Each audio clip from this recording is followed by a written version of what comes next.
सुख दुख रे रहे आम साथी रे जा लागे हसे पोलो सरा माटी रे जे नेता नुहे भाईटे आमरी घरे ताठारू निजर नाही केही रे से नेताटे मिति कह बोली बाके मिति से नेताटे मिति कह बोली बाके मिति सिए आम पोलो सरा रसान आउजा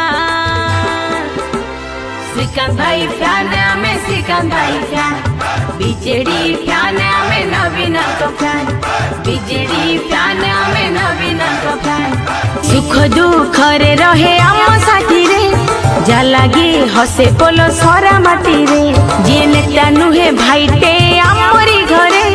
ताठारू निजर नाही केही रे से नेताटे मिति कह बोली बाके मिति से नेताटे मिति कह बोली बाके मिति सिए आम पोलो सरा रसान आउजा